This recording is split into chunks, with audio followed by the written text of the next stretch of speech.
If you're like me, you grew up hearing old sayings that didn't quite make sense, but you were taught to follow what you were told.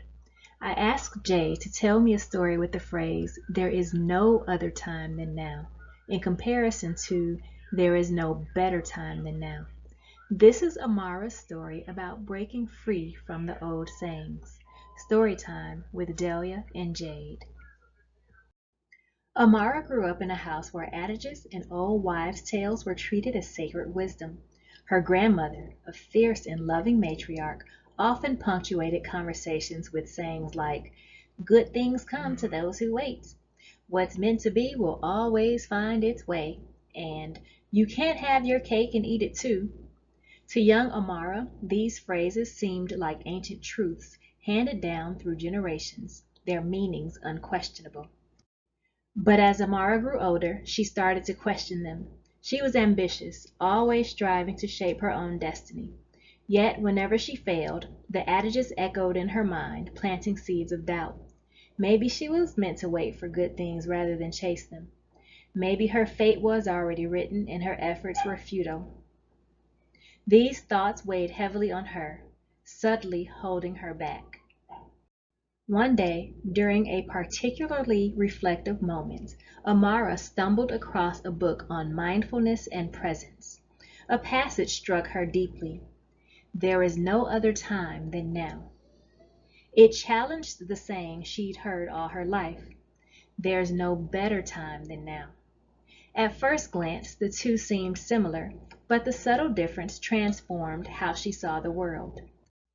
The old saying implied urgency, a pressure to act quickly, as if the present moment were fleeting.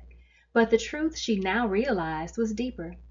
The present isn't fleeting, it's all there is. She understood that living fully in the now wasn't about rushing. It was about presence, mindfulness, and releasing the illusion of control over past and future. Inspired, Amara started to re-examine other adages she had lived by. Take, "Good things come to those who wait." Growing up, this had felt like a permission slip to sit back and let life unfold. But now she saw how it put power in the hands of forces outside herself. What about effort? Initiative? She replaced the phrase with her own truth. Good things come to those who act with intention and trust the process. Then there was, "What's meant to be will always find its way." While it offered comfort during uncertain times, it also seemed to dismiss her agency.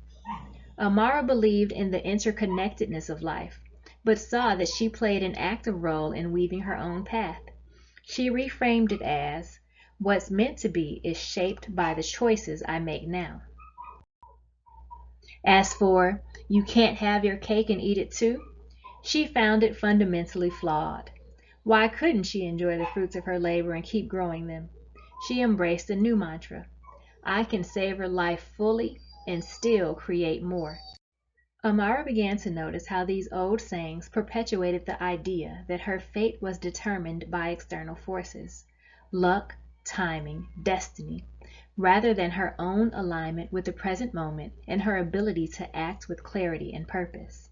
She realized that living a life of triumvirance, a state of balance, intentionality, and harmony between body, mind, and spirit, meant rejecting these self-limiting beliefs.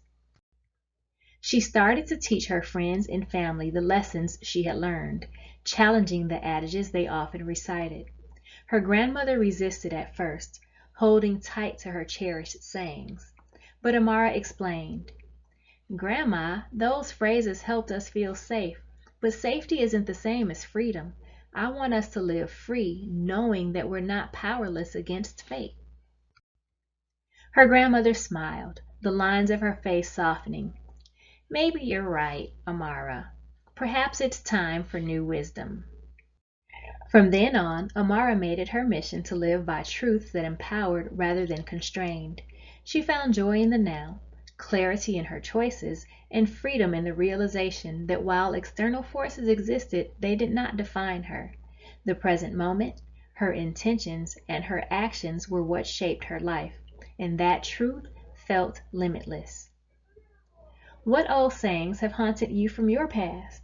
Tell me in the comments, and if you reframe them, I'd love to hear that as well.